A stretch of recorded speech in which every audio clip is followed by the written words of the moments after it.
Hi, everyone, and welcome again to another episode of Gaudium at Spaz22.com, Podbean podcast, and YouTube video. Just a quick reminder I have some more podcasts coming up, but there's also some new writing projects on the blog and more to come soon. Also, we are still involved in our fundraiser. The fundraiser has done very well, and we're big thank you to all who have contributed. But it isn't completed yet. So if you could find your way to donate it to this blog and our farm ministry, that would be great. Anyway, all that out of the way. And I also would ask all of my listeners to, just in case the Holy Father is still alive, while when this gets posted, to please pray for his health, and if he has passed, to pray for his soul. I know I've often been critical of Pope Francis, but he is the Holy Father, and and a human being. And I am a little bit shocked and scandalized by some of the things I've seen online by radical right-wing Catholics wishing his death and so on. My goodness, how awful a person do you have to be to wish the death on another human being? Anyway, enough finger wagging on that score. I am joined today by repeat customers. Dr. Rachel Coleman, Assistant Professor of Theology at Assumption College in College, University. I always ask you University. this. University, yes. Assumption University in Worcester, Mass. It's Worcester, right? Yep, Worcester.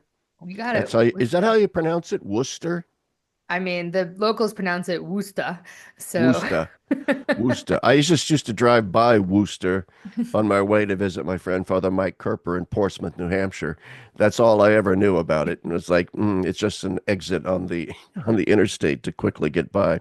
But anyway, also my comrade in arms, my former colleague, my friend, Dr. Rodney Howsare, professor of theology for a few more months at DeSales University before he heads down to St. John Vianney Regional Seminary in St. John Vianney. No, Yeah. St. I'm sorry, St. Vincent de Paul. So Yeah. yeah, I'm so Multiple I don't know doctorates. why I want to call it John Vianney, St. Vincent de Paul Regional Seminary in Boynton Beach, Florida, which is going to be quite the move for you. Anyway, we got the band back together today at the behest of Rachel, Dr. Rachel here. Uh, we just had a podcast with her a couple weeks ago on the philosophy of Ferdinand Ulrich, and when that was over with, she wrote to us and said, "Hey, I think it would be great to do a podcast on teaching and what makes for an effective teacher." And I'm assuming that we want to talk about, in particular, what makes an effective teacher in theology, but we can go beyond that too. So I'm going to turn it over to Rachel Coleman, Dr. Coleman, since this topic was her idea, that she get us started here. So take it away, Rachel. yeah. Well, as I told both of you guys, in different ways, one of the reasons I was thinking about this was because I had a colleague who knows that I'm a fairly successful teacher ask me for quote unquote pedagogical tips and tricks and like how to be a successful teacher. And I really was at a loss. Like I didn't know at all how to answer him. And then he said, think about it, like, write a list down. So I kind of started to think about it, and I was still pretty much at a loss. And by which I mean, not that I don't have like some advice, but really, I mean, like I wanted to put like step one, love the good. Step two, love your students, basically. Like, and that's not clearly not what he was looking for with pedagogical tips and tricks, right? And so I've just been thinking about like what is teaching to begin with. I think maybe to just get us a little bit started, like we tend to think about teaching as almost transfer of data, essentially just like a very outdated way of transferring data, like from my brain into my students' brains or something like that, which, if that is what it is, then I think we should all pack up and like let AI take over. Um, and then, uh, yeah, what makes for an effective teacher for sure, but what why do we seem, or at least I think we seem to be kind of ruled by bad teaching? Like it seems there's a lot of bad teaching around these days. And I'm sure that all three of those questions are kind of intimately related, but I wanted to talk about it with you guys in particular because as if any of your viewers have or listeners have listened to our other podcasts, they'll know that you two taught me in undergrad. And in fact, I had my first ever theology class with you, Larry. And now I'm here. So clearly you had an effect in one way or another. And you So survived, even though I called you names. yes, exactly. But I mean, obviously something You were about, a pain in the ass, by the way. thank you. Something about both of your teaching, like really obviously hit for me, as the kids say. And so, yeah, I wanted to talk about it with you guys. And also, like, I mean, both of you have, I know, Larry, you retired years ago, but both of you have been teachers for so long too. I'm still relatively young in the profession, we might say. And so I wanted to get your thoughts about what is teaching and yeah, what makes a good teacher.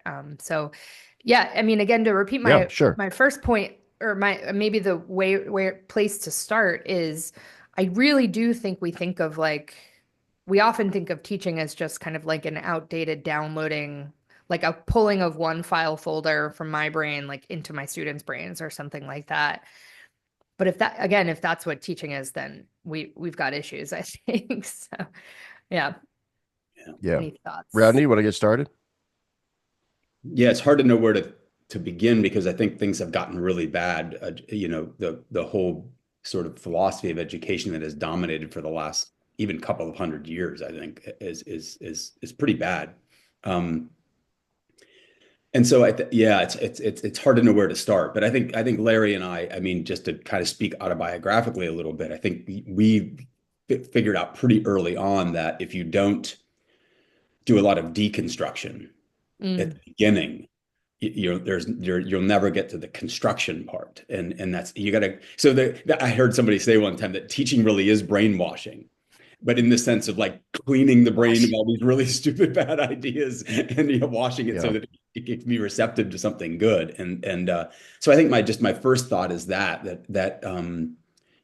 you kind of have to be aware of where our problems are as a society, our philosophical Yeah. presuppositions, and all those different things, and be aware of it. And then also be aware of it helps me to have a high school teacher as a wife because she knows how bad things are at the high school level. And all these programs that had very good intentions, like No Child Left Behind and all that stuff, really, really ramped up result-based teaching. All right. So your school is going to get defunded if students have bad grades.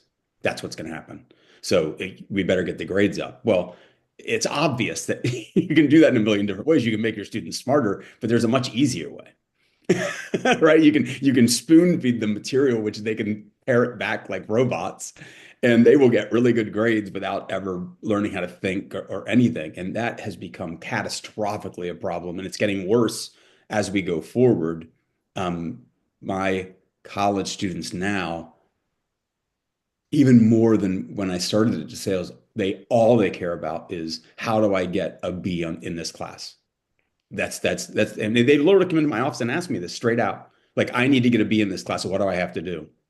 And that's their whole thing. And it's so instrumentalized and all that stuff. And it's so I think the first thing is just recognizing that there's a really big challenge in front of us that you almost have to kind of get them to rethink the whole thing from the ground up, from a student perspective. So I'll just start with those comments. I Yeah. want to, but yeah, I want to follow up on that, Rodney. First off, could you please tell me, if you know off the top of your head, what is the current tuition, room and board without financial assistance of any kind at DeSales University now? Oh dear, I don't even know. I mean, it's Close to it's 60? probably, yeah, Yeah. Probably. yeah, it's up Yeah. there. Well, yeah, when I left there 12, 13 years ago, it was already in the upper 40s, low 50s. So, yeah. Okay. Yeah. So, and it's even more expensive in other places. So, the first thing I'm going to toss out there is that in terms of, effective teaching, what you've raised, Rodney, is the issue of, well, you first have to assess who are the students coming to school today? What kind of human beings am I dealing with? I think an effective pedagogy is knowing your audience, knowing what, like my first year at DeSales in 1994. I just had just come from 4 years of teaching at a prep school in Princeton. Girls that went off to Dartmouth, Yale, Harvard, Princeton itself. And I walk into DeSales where I was teaching functional illiterates sometimes. And now that DeSales is no longer that way. But in 94, as Allentown College, it was. And I remember realizing, I mean, the very first textbook I assigned in class was Paul Tillich, Dynamic of Christian Faith, and realized this was this, this is not good. You see, this is not good because it felt. I mean, nobody understood a word of it, and I realized, okay, I have got to completely reassess how I go. So, pedagogical rule number one: know who in the hell it is you're talking to, and you don't dumb your message down, but you have to translate it. Translate the intellect that would have been in words up here into words, in a sense, down here. Okay, that'd be the first thing. Now, to bring up the monetary thing again, that then brings me to the current problem in higher education. In one sense, you cannot fault the results-based approach because not necessarily at high school because that's free public high school, but at a university when you're paying 60, 65, $70,000 a year to quote unquote get an education, yeah, you're going to want to know what in the hell am I going to be able to do when I get out of this class, and what do I need to do in order to get a good grade in this class, because at some point you're making a financial decision. you know I don't have the luxury of being in the Oxford tutorial system where I leisurely smoke my pipe and sit around discussing big ideas with Tolkien or C.S. Lewis or whatever. All right. I have to, I'm a PA major. I'm a pre-med major. I have to get this done. And it's costing me 70 grand a year. You see where I'm going? So I think part of the problem in teaching today is precisely that universities have become businesses, and they have this consumer mentality and this entire money, money, money, money sort of mentality, which, by the way, undercuts their stupid social justice. I love social justice, don't get me wrong, but universities are the most hypocritical institutions on the face, larded up with academic liberals, all spousing the latest social justice du jour, all the while they have no problems with financially raping their students for the sake of keeping the place going. Anyway, so that's my first salvo, that I would say we know your audience and be able to speak to the people sitting in front of you in a way that they can understand. But I mean, it's interesting because like knowing your audience, I think you guys are right, means, I mean, Rodney, you said this already, but like means knowing like the presuppositions and the problems, that they have, which means that, I mean, sort of by the grace of God, like I was given like a vision to step out of our kind of like liberal order, through like communal theology, which you guys mostly gave me, right? And also my education in philosophy as well. But I mean, if you yourself like have the same problems and like presuppositions as your students do, it's going to be really difficult, it seems to me, to know them in that sense. Number one. And number two, I mean, what are the problems that they have that we're trying to kind of, brainwash them, to use that word literally, Rodney, of, right? Like, what are some of those problems that, like, when our students step into our classrooms, like, we're trying to address? Obviously, in a lot of ways, not head on, or I would say mostly not head on, but we're trying to address them in some way or another. Yeah. What do you guys think they are? Yeah. I'll start, and then Rodney, you can pick up. By the way, for those listening, Rodney is fighting off the last remnants of a cold, so he's trying to keep from coughing hysterically here by various remedies. Ricola. So if you hear him coughing, if those just listening in the audio, then you'll know why. But Rachel, I think that, and I think Rodney is going to concur with this. I often say that one of the jobs of a professor, a Catholic professor, trying to teach anything in the humanities from a Catholic viewpoint, and that obviously would include theology, is that we have to be able to flip the script. And by that, I mean, they have a whole set of ideas in their brains that they've gained from modern liberal culture. about equality, about freedom, about what a human being is, what religion is, what religion's role in society is, what morality is, what sex is for is, you know, they have, and none of it is coherently put together. It's Right. just a bunch of implicitly held assumptions garnered from modern liberal culture, the culture Charles Taylor and a bunch of other people have described. All right. And you have to assault that, not, obviously in obnoxious ways, but you've got to be able through hook or by crook, and that means humor as well. Right. Humor is a devastating weapon in this regard, to show how absurd their basic assumptions are, and to show that it is precisely those assumptions that are making them unhappy Mm. as human beings. And that's what Rodney meant earlier about deconstruction. Once you deconstruct, then you begin a more constructive proposal. Anyway, that's a sort of, so I would say those are the things that we're seeing in students, but also now a worrisome trend. No, Rodney, I haven't been in a classroom in 12 years, but I do get, feedback from these things. There's a worrisome post-liberalism as well that takes the form of a kind of nihilism that is more psychological than intellectual, that is deeply troubling. Anyway, I'll lay that out. Rodney, go ahead. Yeah, to just to take that next step, I think is, and maybe put the finger on the problem a little bit better. Um, What, I didn't articulate it all right? Come on, no, man. I meant take it Hey. farther. I didn't mean better. Yeah. No, it's okay. I'm No, sure no. it will be better. Uh, um, to specify, I think is what I was looking for. But it seems to me that, yeah. So this is the thing, right? If you if you if you have a therapeutic view of what education is for, and instrumental at the same time, right? So that's we have both a therapeutic view of education, especially in the humanities, and then we have a strictly instrumental view of education in the disciplines that matter, Mm. right? So we still have excellence in physician assistant program, physical therapy. Our nursing program at DeSales is amazing. They all pass the exam. So we can do a really good job as long as there is a very specified telos that the student and the teacher agree on. Right. And that's why Mm. they can bring them to that. So the PA students have to take this molecular cellular biology course that I've heard is brutally difficult. And yet they I take took it. that.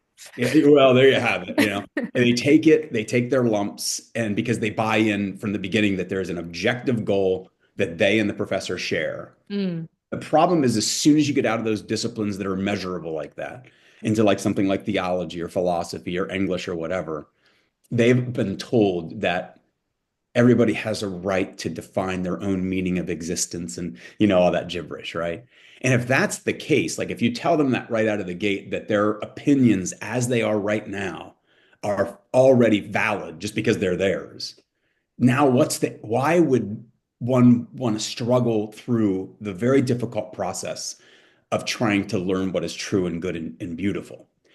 And so that's a really, really big problem, a big philosophical problem. On the one hand, is we've said that there is no such thing as truth in these humanities. It's like the fact value distinction. We teach values, and the science department teaches facts. And since we don't have any facts, then everybody's opinion is equally valid. So that takes the gas right out of the whole project on the part of the student. But then a practical problem with that, it seems to me, is this has been absolutely exacerbated by pervasive technology, right? Yeah. So not only do they not believe that they need to like climb the ladder to get to the truth, goodness, and beauty, like really work hard and through Right. a very difficult process, they also don't have the attention span required to do it anymore, because they're constantly getting tidbits of dopamine from TikTok videos, texts, Instagram, whatever it is they're on. I think TikTok mostly. Our friend Connor Cunningham calls it TikTok brain, And it really is a thing. Like it's this really shortened attention span that needs a stimulus. It doesn't want something challenging. It wants the opposite of something. It wants something that makes you feel immediately pleasure. Whereas, like, say, sitting down and trying to read Aristotle, that's not going to be immediate gratification, to say the least. So those are, again, more challenges, I think, to try to specify what we were trying to get at, I think, Larry. Yeah, I think that's absolutely true. And yeah, that does specify this. I didn't know Connor Cunningham called it TikTok brain. That's fantastic. That's very good. And I'll just say this on that score. I want to double down on this in terms of looking at the pedagogy of teaching today. It might require a certain Luddite anti-technological emphasis in order to disabuse people of these bad habits. Because look, I'm 66 years old. I was not raised, not only not in the internet era, I wasn't even raised in the electric typewriter era. I mean, I was raised where if you wanted to tape record something, you needed a reel-to-reel tape recorder. Yeah, there were cassette tapes hadn't even been invented yet in the 60s when I was a little kid. And so I learned to learn, and I was a bibliophile. I loved to read. I was a nerdy little kid, and I've been immersed in books in my whole life. And this is all setting up the point I want to make, which is even I now have TikTok brain. At least I'm infected with it a little bit Yeah. because I find now that I have to turn off my iPhone. And so I'm sitting reading a book that I'm reviewing, or getting ready for a podcast. I'll read 3 pages and say, I posted something on Facebook this morning. I wonder what's going on with that. And all of a sudden you're distracted. It does destroy your attention span. So I can't even begin to imagine what it's like to actually be someone who was raised Yeah. completely in that environment, in a world without books and so on. And so, and by the way, I want to say to my listeners and so forth, I know lots and lots and lots of people send me emails, and I just never get around to answering them simply because I get so many and I can't. And at some point, I simply can't spend my whole day on my computer. And that's sort of the reasoning behind that as well. But in terms of the classroom, then I think we kind of have to start making a point of Yeah. telling students no laptop compute unless you have a legitimate documented learning disability where you need to type things out on your laptop and so forth. No iPads, no iPhones, no laptop computers in the classroom whatsoever, and that's rather draconian. But I really think that's one step we can take, and to actually see in universities, you're doing this all the time. I resisted at first at DeSales when suddenly they started making you post your syllabus online. I remember the day where I was at the last second getting the copies of the syllabus from the department secretary to pass out 40 copies in my TH 109 class or whatever, so that we could go over it in class that day. But no, now it's got to be posted online 3 months in advance so that they can figure it. It's like, holy Sakamole. Or that you had to start posting your grades online and responding to students on whatever the technology is, the Blackboard. That's what it was back in the day. And I just want to say, a pox on all of it. You'll get your grade when you get your grade. And I took roll on a little sheet of paper, and I put a little check next to people's names, and I would write their grades on things in a book, in a ledger book. Okay. And there'd be little scribbles on it where I'd say, "Oops, made a mistake." And anyway, I'm on a rant now. But anyway, Rodney, Rachel, say something. Bail me out of this.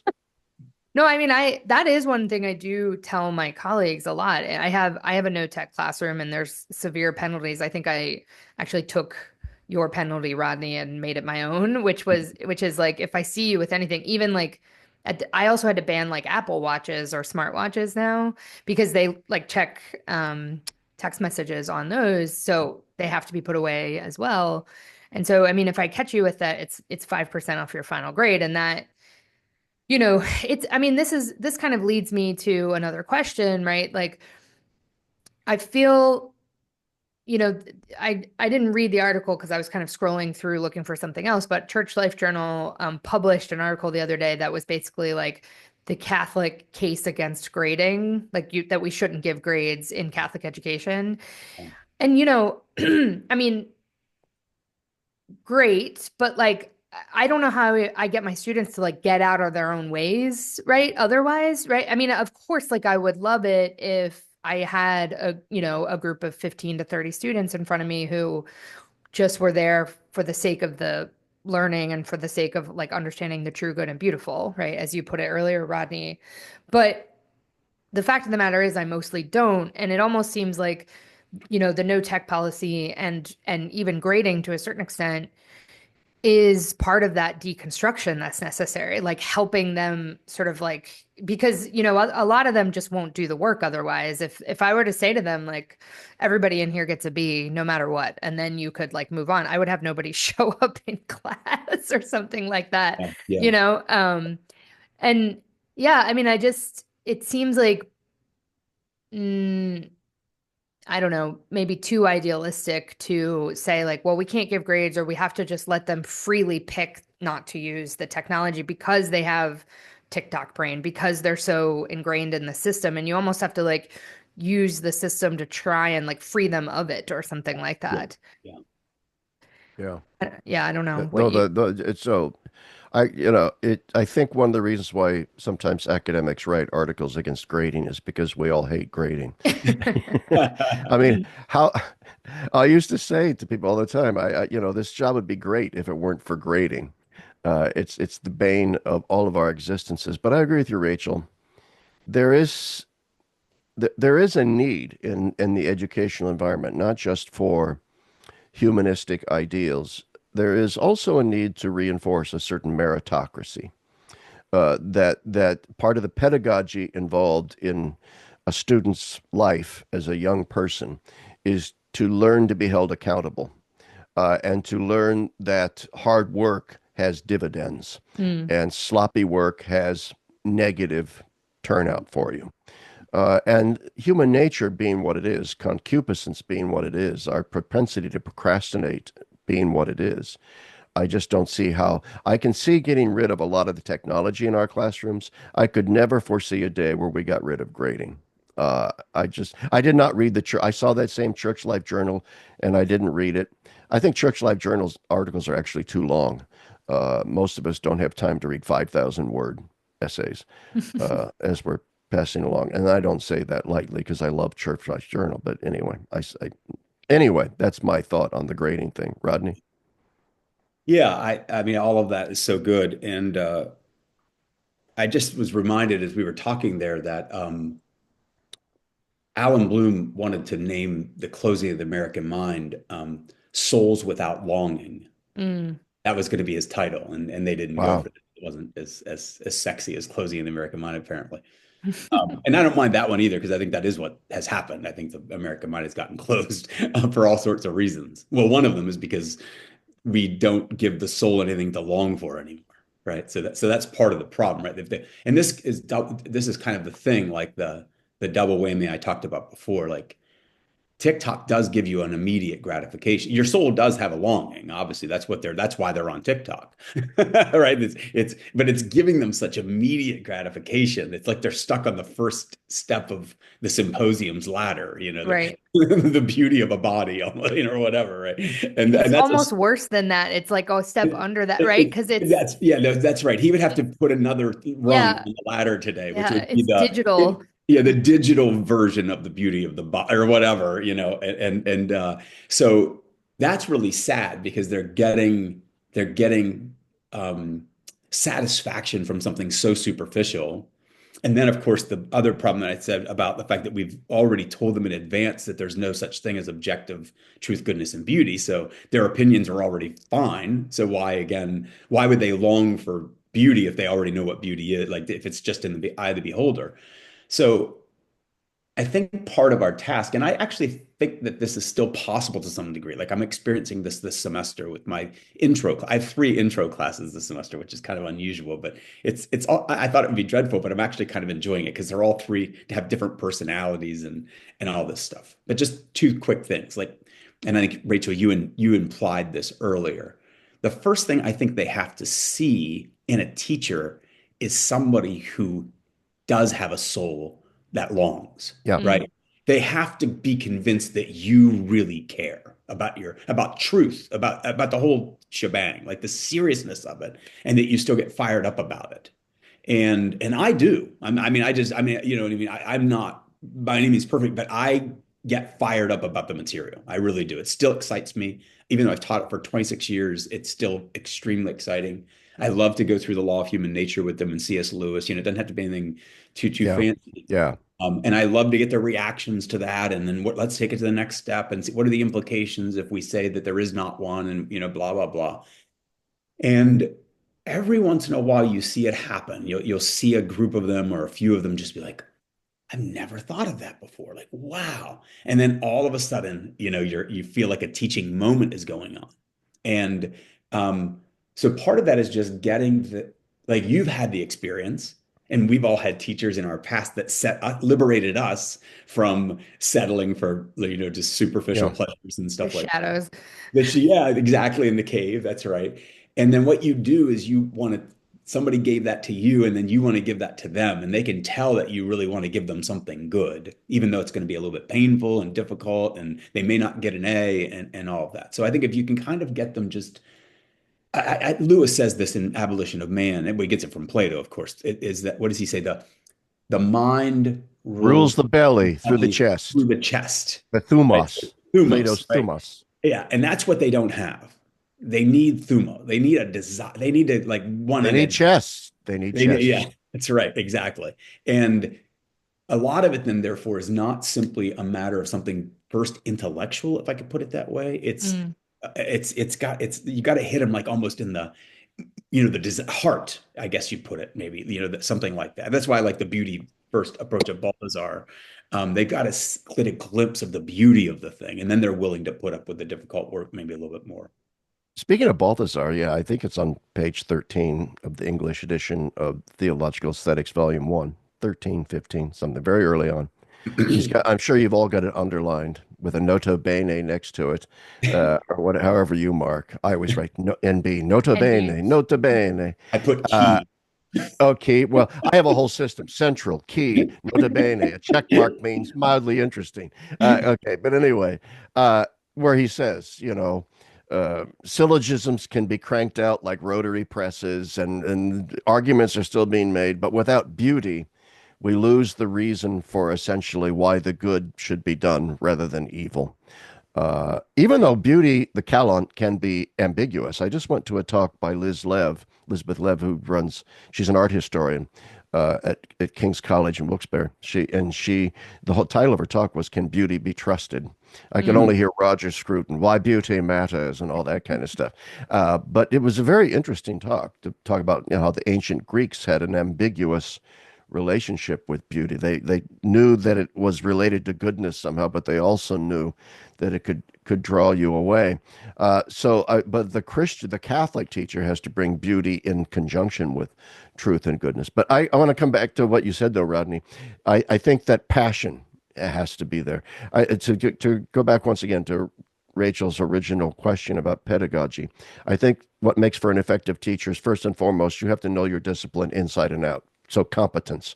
You have to know it so well that you can think on your feet and be ready to answer any question a student might pose.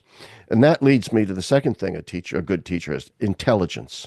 They not only have to be competent in their field, they have to have a certain depth of understanding of the data of that field, and an intelligence, a synthetic intelligence, in order to put disparate ideas, what E.F. Schumacher calls divergent ideas. Some disciplines, like science disciplines, have pose convergent questions that all theories converge on, you know, oh, water freezes at 0 degrees centigrade at this, you know, at this height. All right. And so that's a convergent problem with a single solution. And once you know it, you know it. But the humanities and theology, we deal with divergent problems for which there might be a multiplicity of answers related to one another, but still a multiplicity and so a teacher's got to have the intellect, and this goes with competence, to be able to deal with divergent positions in a manner that does justice to all of them while still giving the students a sort of way, a bird's eye view of adjudicating that. And then thirdly, you have to have passion about the whole damn thing. You've got to have passion about it. You have to show your students that you actually care. And then fourth, I think that a teacher today, and this goes back to what we were saying before, a teacher today has to be so well versed in a theology teacher in their faith and in their discipline that they're able to suspend it and able to bracket it Mm. and to in a sense enter into the no man's land of the in between, Yes. into the shadow and gray of the in between, like Balthasar's Christ descending into hell in order to redeem it, so that you know and understand what your students think better than they do. And anytime they articulate a question, you actually rephrase it for it, steel man it for them, and show them what they're really asking because you are comfortable with the in between. And that's when their light bulb really goes Yeah. on, guys. And you know Yeah. that, right? When they say, yeah, that's it. That's why, well, here's why you're full of crap now, because this is where your case falls to the ground. No, uh, well, I never thought of it that way, actually. Yeah. So yeah, I'm once again, I'm taking way too much time to answer this, but in a lot of ways, what it boils down to this, and I'll turn it back over to both of you. I've often said, even though there are things you can learn in teacher school.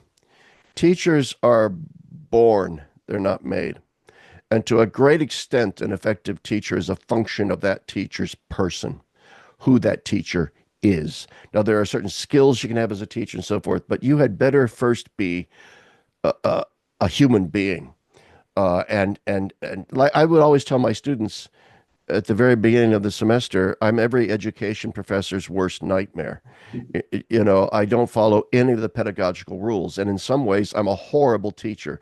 A horrible teacher because my class is me.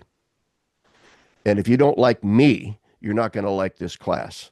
All right. Because what I'm giving you is the depth and soul and heart and blood and sweat of decades of reading this stuff so I can digest it for you because I care about you. And so I'm the class.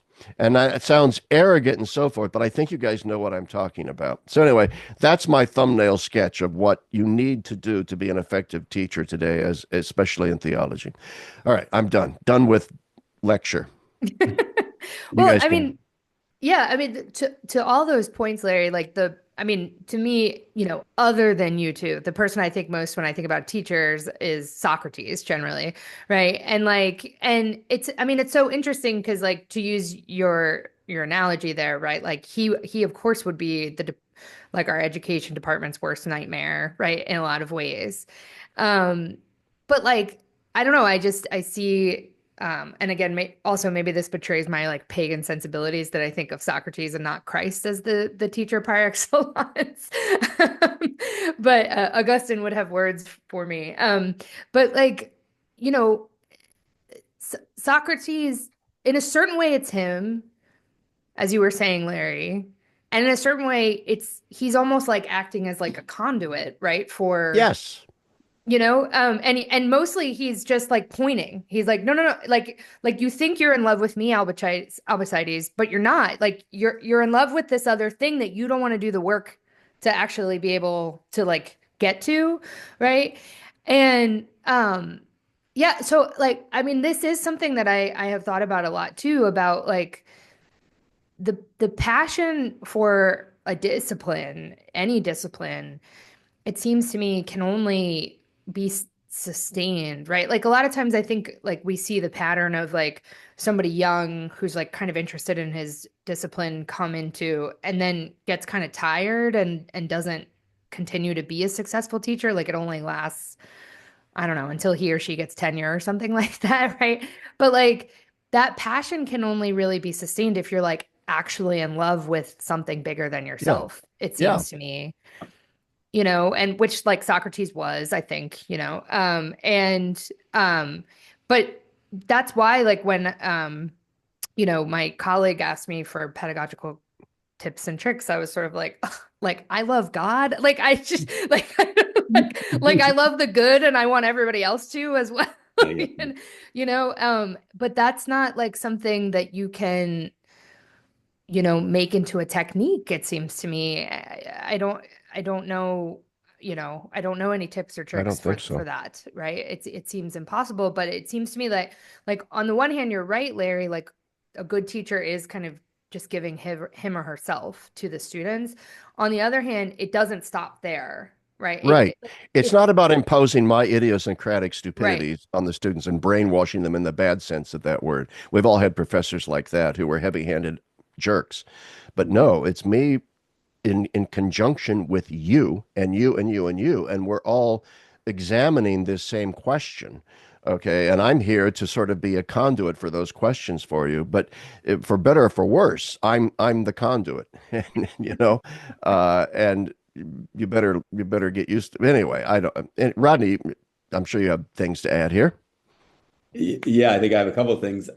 I mean, so this is one of the, to go back to kind of the problem of the modern university. I'll tell you who's actually kind of interesting on this. I don't agree with everything he says, obviously, because I think he's, at the end of the day, I think he's a materialist. But Jonathan Haidt uh, Yeah, has a couple of, he's a number of books on trying to teach and teach people in this generation. His most famous is The Coddling of the American Mind, right? And he's kind of making a similar point that we're making, is that when you make things too safe and too affirming, you stultify the possibility of excellence. Like you're just, Mm. everybody gets a ribbon or everybody's excellent, then then what's, kind of what's the point?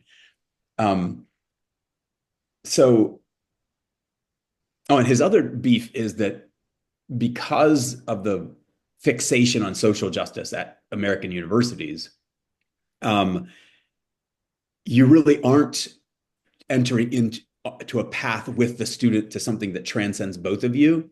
You're indoctrinating them in how to talk about racism, how to yeah, talk about white fragility, whatever the issue is. And I don't want to just pick on the lefties. I mean, it can, I'm sure it happens on the right too, but it's just everybody now knows what a good person is and what a hater is. And there's no discussion about it, right? Like the whole university, everybody in the know knows who the good guys are and who the bad guys are. And our job is simply to make sure that when our kids graduate, they know who the good guys are and who the bad guys are. And that is not in any way, shape, or form what education is. That's indoctrination in the worst sense of the word. And just to bring this back to, so Rachel had sent us this Augustine thing on teaching, which I got about halfway through it today and I was about to murder you, Rachel, because I was like, why the hell am I struggling through this stuff about grammar and signs and all these things? And then by the time I finished, I wanted to like send you a check or something, or give you a gift, because it ended up so good actually. But to get to a point that he gets at the end, which I think is really important, is first of all, in order to be a good teacher, you have to believe that there's something out there worth learning about, Right. right? So you really are making an ascent to truth and goodness and beauty, and these things are desirable in themselves, and our intellect and our will are ordered to them, naturally speaking, right? So we are caught up with this quest for these things, and they're really exciting. You know what I mean? And again, you can tell when someone's excited about them. Like if you read Chesterton, he's so fun to read because gets a kick out of like getting to the bottom of, like ruling out some errors and making a little bit of progress towards the truth and all that stuff. And then you get caught up in the fun he's having, right? But then what Augustine also kind of says in his conclusion is, to teach somebody something isn't just to give your ideas to them and them to mimic those ideas, because that wouldn't be learning at all, right? What they have to do is discover for themselves that what you've taught them is true. In other words, it's more a matter of them recognizing it than it is of them discovering it from you. Like Right. right, you recognized it, and now you're helping them recognize it. You're not just right. giving them all the answers, so to speak, right out of the gate, because then Exactly. they're not their answers. You're helping them on the path to discovery, if you will, because you're convinced that they're animated by the same spirit that they're seeking. They're animated by the truth, but they're seeking the truth. And that's what he means by Christ is the only true teacher. Christ is the only teacher. It's because he's the truth. He's the truth that lives in them, right? Yeah. Boy, does that open up another important point about effective teaching. We focused on the individual teacher and pedagogical successes and failures of of what it means to be a teacher. But a big part of this in a Christian concept, Catholic concept, you bring up Christ as the original teacher, is the community aspect, the communitarian that you're trying to establish, in a sense, a fellowship of friends, a fellowship of intellectual friends, a community of discourse where you all grapple with these questions one another. That's why, Howsare, I think one of the most effective things that you and I did when we were at DeSales was to really get the Communio study circles really rolling to the point where it wasn't unusual at all to have 50 undergraduates jamming into your living room, my living room, to parse an article by David Schindler, that few of them barely understood, but still. And then the social hour or two or three or four afterwards built bonds of intellectual friendship that I think are extremely important. And this goes bouncing into technology, the cost of education today, and so forth. I think one of the great values, because it's very incarnational, of brick and mortar universities, old-fashioned brick and mortar 4-year universities, despite their cost, is that you're not going to get that community of discourse, not really, with an online education or from YouTube. Rachel, would you have traded those 4 years you spent at DeSales and the friends you made there? I mean, look at you now, PhD, on a podcast with 2 of your former teachers. That's the result of not just, oh, I was really impressed with those two. We became friends. Right. We became friends. And that was because we were part of a community of a friend. And I think this is what a Catholic school in particular should be really doubling down. You talk about Catholic identity, like make sure all the right doctrines are there. BS. A Catholic identity in a Catholic school means an intellectual atmosphere where a community of discourse is established, where mentors and are set up for students in a way that will be lifelong, so that once they leave, they're still in contact with their mentor, professor, and so forth. Yeah.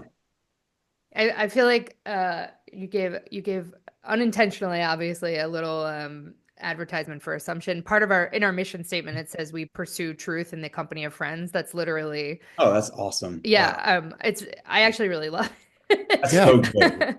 But it's also Augustinian, right? Like, I mean, we're an Augustinian school, and I mean, I think you're right, Larry, to point out my personal experience, right? Like, I don't think, I mean, again, no shade on your guys' classroom abilities, but like it wouldn't have been impactful without like the Communio study circles. And I was taken up into something. Yeah. And like, and that something wasn't like, the Larry Rodney fan club, right? Like, I mean, like the thing that I was like taken up into was actually like other people pursuing what was true, good, and beautiful, right? And like, there were like, you guys were further along on the ladder, so to speak, right, than I was in undergrad. But I could see that like, oh, this is like a pursuit that everybody in this group is on. And like, and also I would be poor, and it seemed to me that everybody in the group would be poor. Our pursuit would be poor without each other in it. Yeah.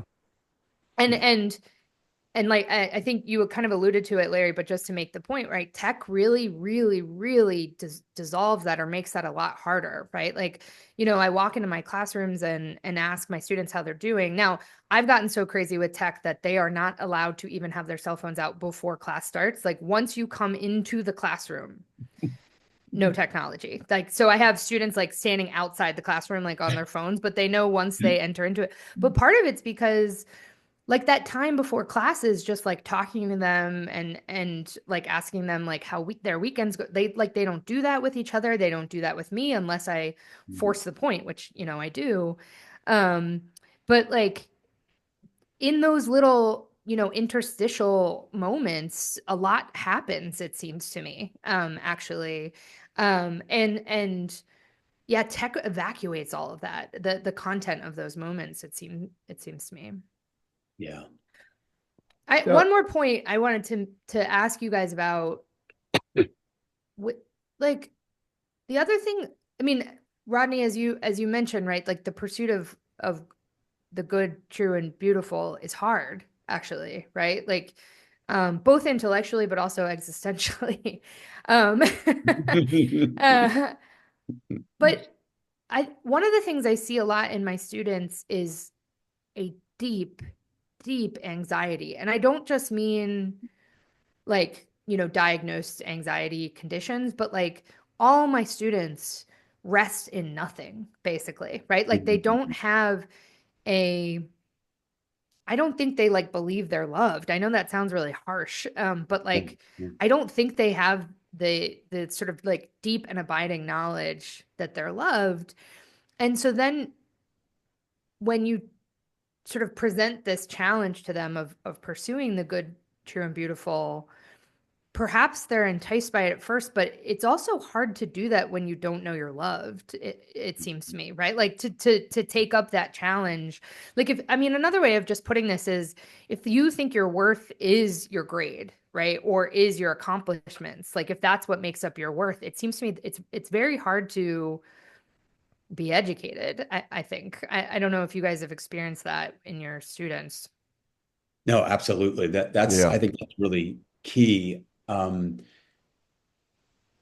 the way to think about it a little bit, I think, is one of Charles Taylor's. I think, you know, kind of Charles Taylor as a philosopher is overrated, but I do love the way he diagnoses these things. Like he has such great words for situations that are real, and they really help you to grasp better what's going on. But his one thing in the secular age is the buffered self, Buffered the self. modernity, right? And it's this idea that if there is if you have an objective end built into you by nature, somehow that would be a violation of your Right. autonomy, right? So Right. John Rawls actually says that Ignatius of Loyola's notion that we are made to love, serve, and glorify God, he calls that idea mad, because it would, if that's true, then there's no freedom in Rawls' view, right? I'm already determined in advance that I have to love God above all things, and what fun is that, you know, or whatever. So that's one way of buffering the self, is that nothing outside of you makes a claim on you.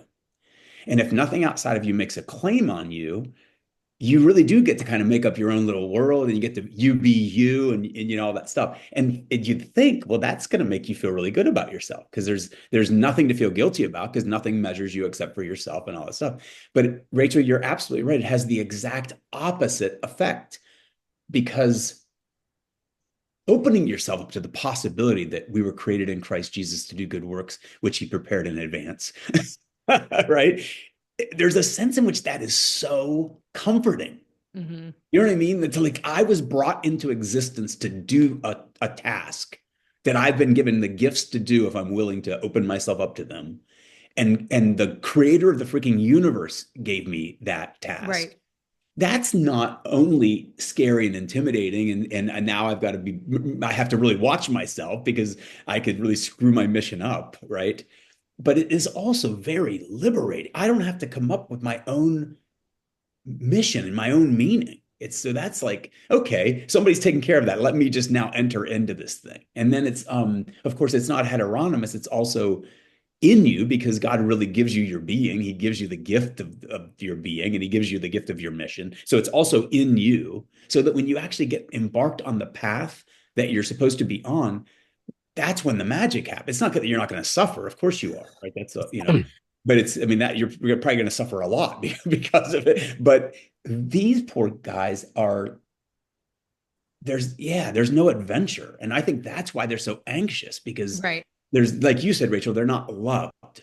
right? They don't feel that. I'm sure their parents love them or their friend, but they're not loved with that like big L love that is totally unconditional and totally, right out of the gate, et cetera, et cetera. Like the universe loves you in some sense. You know what I mean? That's kind of what I mean. Yeah, I mean, Taylor's buffered self is buffered in all the ways you describe. It's also buffered against transcendence and the intrusion. That's why he says we live, to use another Charles Taylor phrase, we live within the immanent frame. It Yeah, forms our social imaginary. yeah, yeah, And it is living completely within horizontalism and immanence. And with that notion of the buffered self against, that sets up, as Robert Barron says, a competitive view of the relationship of transcendence and immanence. John Rawls obviously has this yes. competitive view in mind. And therefore, with regard to Rachel's very true insight that a lot of students are miserably unhappy, don't feel loved, are suffering from all kinds of different forms of depression and anxiety. Obviously, there are legitimate psychological mental health issues that require mental health professionals. But I'm also of the opinion, based on my experience, that maybe a good half, if not more, of people who suffer those kinds of anxieties, that feeling of unlovedness, is at root a spiritual problem and the result of a spiritual deficit. And so it does go back to the notion of flipping the script of trying to break through that immanent frame, to break the shell of that buffered self, and to be for the students an example of somebody who has struggled like them Yeah. in the immanent frame with their there's nobody more buffered than me. Try to take my pipe and my bourbon away from me and I'll buffer your head. All right. I'm mixing the meanings of the word buffer, but buffer yourself. Okay. But to be able to, and also, I mean, that joke right there, to be able to communicate like that to a student, that, yeah, you're not alone in this. We've, Right. we've been, we, we've all lived in that abyss uh, at some point in our lives. And, Yeah. and to be able to, reach out anyway. Well, yeah, I mean, I like that's why I said when I was setting this up at the beginning, like my first two impulses to, on my list of pedagogical tips and tricks was to write like love God, love your students, right? Like I think one of the Yeah. reasons like I'm a fairly successful teacher and that you guys are very successful teachers is like I think your students, I mean, they might not articulate this, but like they all knew that you guys love them. Like they know that you guys love them, and like of course there are like particular students I want to like beat over the Yeah. head with a stick sometimes, but like I actually still kind of love them, right? Like the fact that they're like sitting in my classroom. And I guess like if you sort of simply see yourself as like expert bestowing information or something like that, Yeah. then like that's not a relationship of love, and students are going to intuitively pick up on that, not necessarily again articulate it, but if they, I mean, essentially if they think you're being pedantic, right, and that you're not kind of somehow in the relationship with them, right, like I also think that makes for a fairly ineffective teacher, because what ends up Yeah. happening is just like I have this information which somehow you could only get from me, which seems silly at this point of time, right? Like, and then you have to sit and just listen to it and like that's it. But that's precisely the paradigm that leads people to say things like, well, Yeah. AI can just take over teaching, right? Like Yeah. something like Yeah. that. And a teacher needs to be flexible, especially with rules. And but still have rules. And so to have having a structured rule-based classroom, but with flexibility built into it, shows that once again that you actually care about your students. And Yeah. to do so, to enforce the rules in human. There was a student I once had. You guys probably know Tom Gasset. Remember Tom Gasset, guys? Yeah, he always came to my class late, and like just like 30 seconds late, right after I was getting on a roll, and I would chide him for it. Hey, Gasset, sit down, sit down. So he did it every day. So I finally started where he'd walk into class, and I'd say, Gasset, you piece of shit, sit down. And so it got to be a habit. And so now the whole student body in the room expected it, like he'd walk in and he goes, I know, no, I'm a piece of shit. And he'd go sit down. But if here's the moral to this story. Eventually, he started coming on time. Yeah, yeah, He yeah. started coming on time, and I could have just put, you know what, three lates is an absence, and that's that. Instead, I dealt with it like two dudes, and I wouldn't say that to a female, although I did call you names, Rachel. Uh, uh, I threw an eraser at you one time too, but you know, anyway, I'm not here to talk about me, but that my point is simply to Yeah. have a certain humanness and flexibility even in a rule-based environment. Yeah. Well, I do think, I mean, the humor thing, I think you mentioned this earlier on in the conversation, Larry, but I do think that this is like a pretty important point. You know, there was another colleague of yours at DeSales who will go unnamed, who often sort of like accused you guys of quote unquote edutainment, but it was like an epithet, right? And I didn't really ever know what to make of it when I was a student there, but now that I have my own classroom, I'm like, yeah, sure, why, whatever. Like I'm down for the edutainment, but it's not because I think I'm like a TV show for the students in front of the classroom. It's precisely for the reasons that you like alluded to earlier, Larry. Humor is able to puncture the imminent frame in a way that like other things can't, right? And I do think that Yeah. has to do with beauty. I don't have that fully thought out yet, but Yeah. like humor, I mean, like, the fact that you always like said like Oprah is the Antichrist or something like that in class.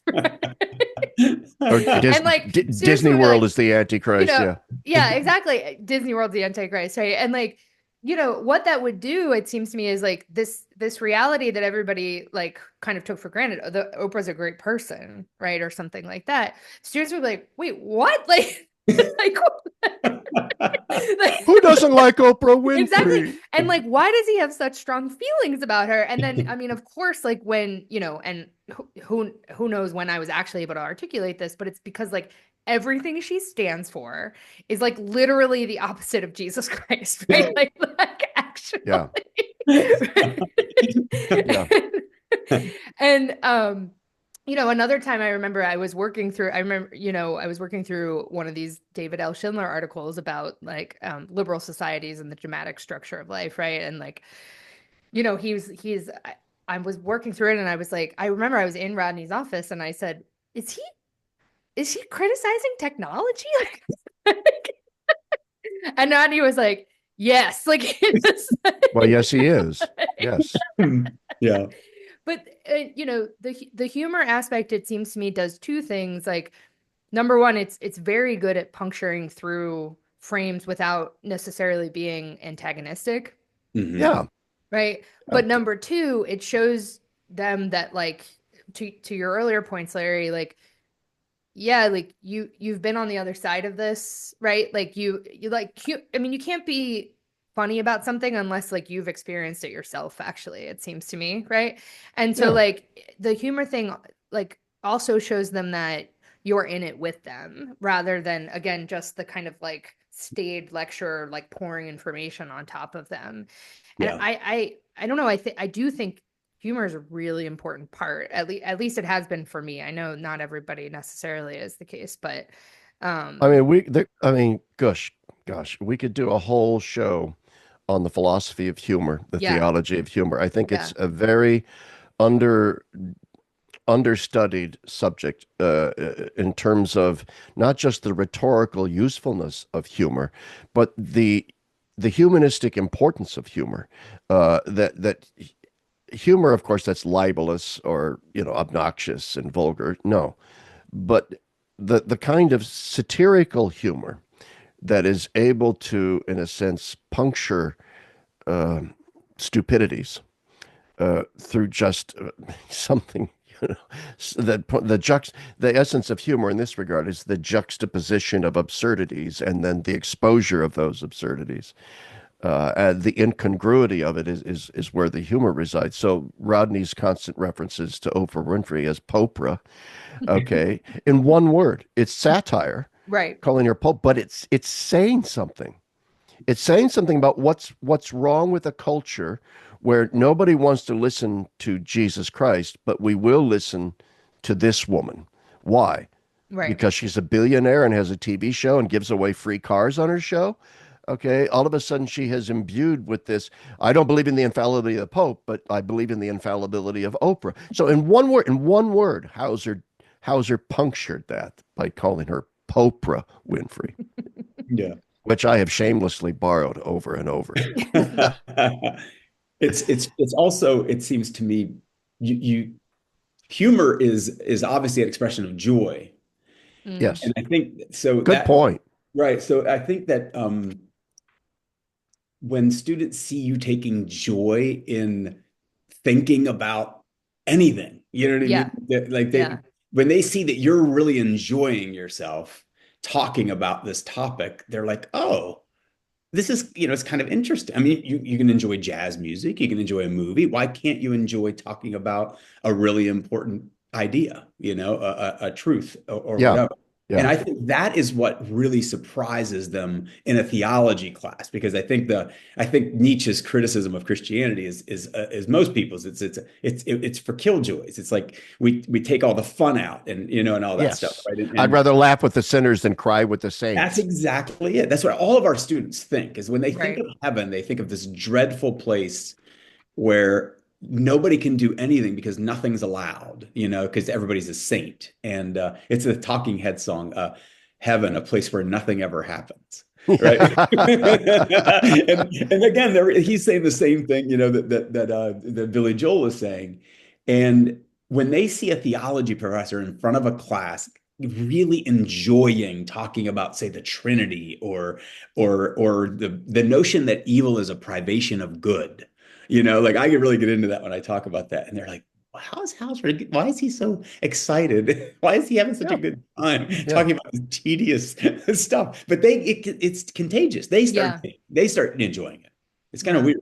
Yeah. yeah. Well, that's something when I say the unmined, undeveloped uh, concept of humor, philosophically and theologically, even, is that there's joy embedded in humor, and Yeah. there's a certain ability to communicate truths in a connatural way Hmm. through a humorous, where somebody says, "Oh my God, she gets it. He get. Oh my God, if I can make that kind of a satirical joke about something, it means, man, like I was watching Bill Maher the other day on there, and he's funny as hell, Yeah. and he says I was assigned at birth I was assigned at birth as a man by my blank.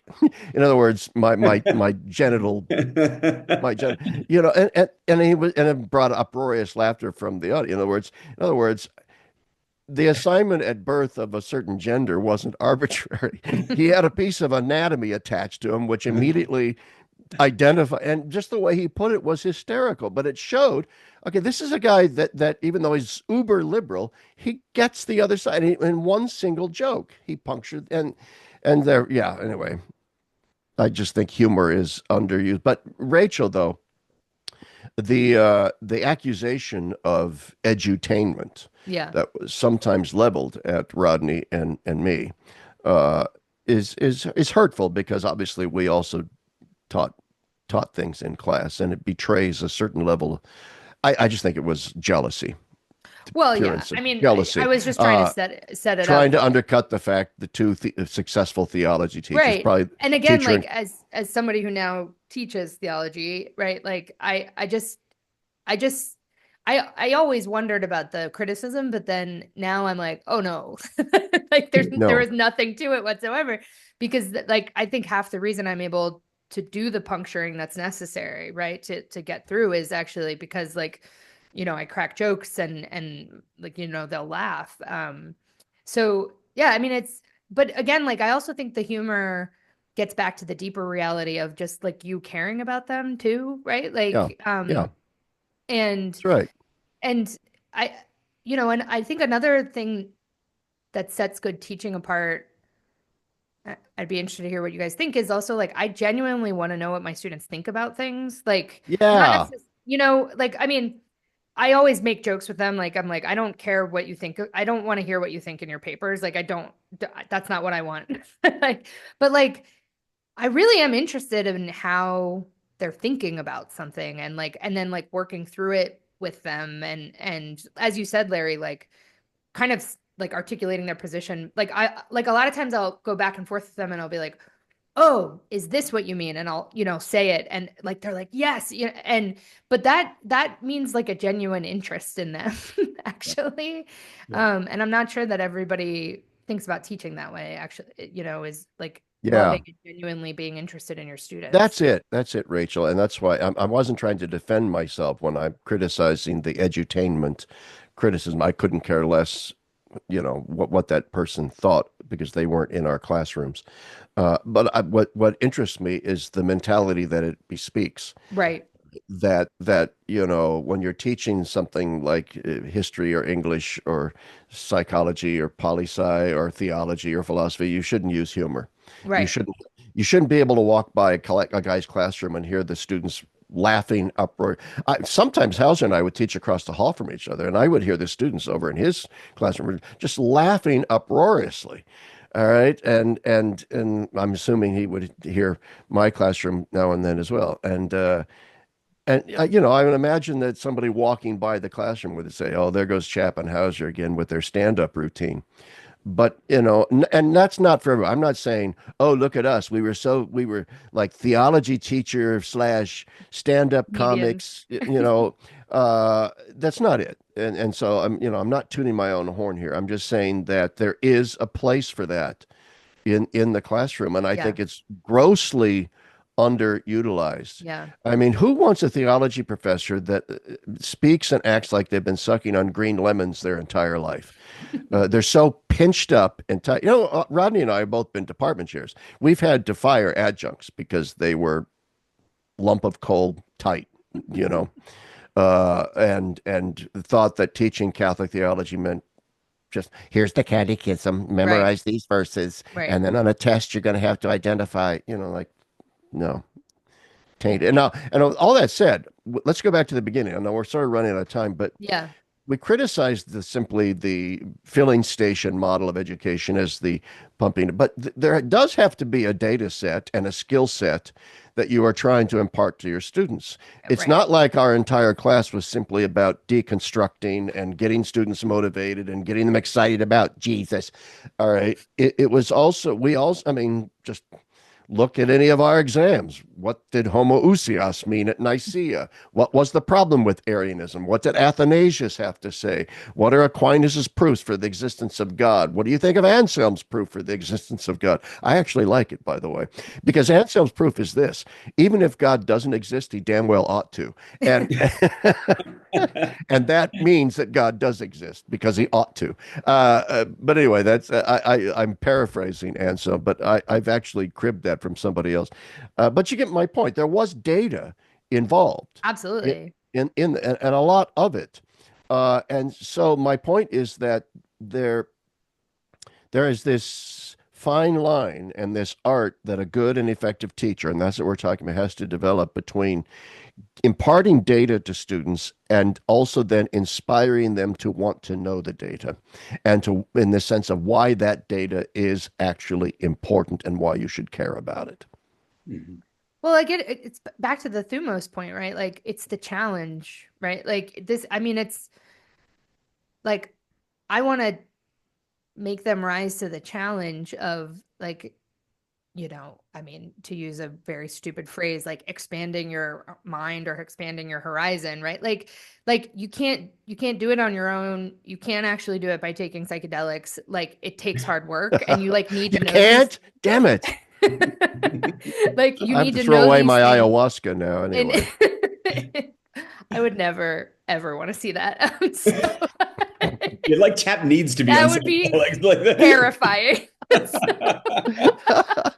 I'm terrified of what you demons and the archons that I would come across in my fantasies.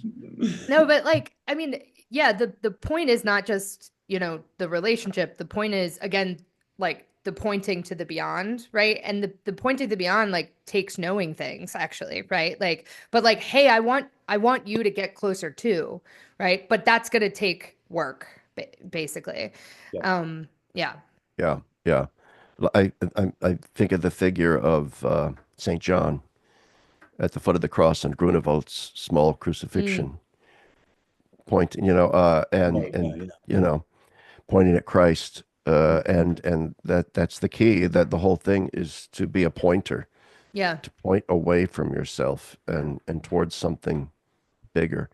We've been at this about an hour and 10 minutes, Seems like a hour good and place to 15. end. Maybe, Rodney, do you have any last words? What am I going to say after you said about pointing to Christ? If I got to be anticlimactic, Yeah. but I I really do do. I want to mean, that's say, though, one last thing I do want to talk about, and this is serious, and it relates to the humor thing. Mm. Like I said, I retired in 2012 from DeSales, so it's been 13 years or whatever. And but then, like 4 years ago, Rodney, 5 years ago, you invited, what was it? Colin Miller quit mid year, yeah, so yeah. I came down and taught full time again for a semester, and 2 days a week. So it wasn't too bad. A couple of classes, and actually three or four. It's strange, but I remember. So in maybe a mere 8 years since I had retired, that let's go back to the question of audience. The students had changed, the atmosphere had changed, and it was very constricting to me as a teacher because humor had been such a central aspect of my teaching that Mhm. now I realized I can't say that. Mhm. Mm. I can't, that's, I, you can't say that now. It's triggering. Somebody will complain. Even a word like Popra could be, oh, he's a racist. He's a racist. There are so many little microaggressions and triggerings and everything. I felt in many ways kind of frightened as I walked into the classroom. I was never frightened to walk into the classroom before. I just came in, Gasse, you piece of shit, that kind of thing, throwing an eraser at you. And then I would never have done that though. Like 4 years ago, 5 years, when I went back to the sales, I thought, I sensed immediately after a few of my jokes just went thud. And they were good jokes, good satire. All right. And the thud, thud. And I talked to a student, Gazelle Jabir. You guys knew Gazelle. Rodney, you knew Gazelle Jabir, right? Yes. Yeah. She's a Muslim girl. Yeah. And she liked my class. It was on sacraments. And I like 3 classes in, I said, Gazelle, what's going on? I mean, things are so different now. And she goes, well, what you have to learn, Dr. Chapp, is that there are rules. There are rules now, and you have to obey them. And she goes, I know what you're talking about. She goes, it's humorless, but that's the way it is. I think we've crested that wave. Like we're on the other. Are you guys, is that true, I Rodney? think so. I think Yeah. so. Yes, it's Yeah. it's better. There was a real bad.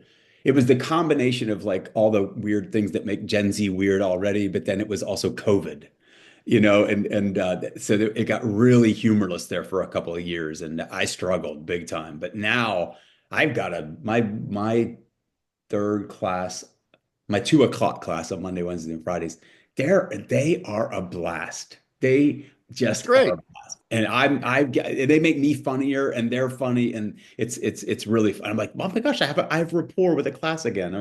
I felt like a few years there. I was like, is this ever gonna happen again? Well, But that's all my very, very good classes news. are So I'm glad that I raised that topic because now I've been educated that things have gotten better. I Yeah. think so. So anyway, let's end it there Sure. on the Well, thank things have you gotten guys. better. Hey, Rachel, thanks for suggesting the topic.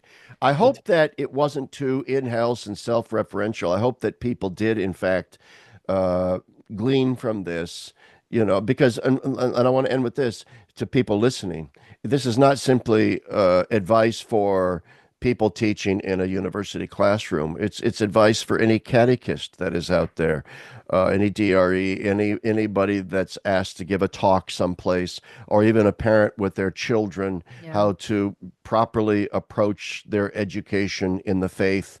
To do so with effectiveness requires all of those things as well: competence, intelligence, passion, humor, a sense of I care, a sense of, yeah, I share your doubts, and so on.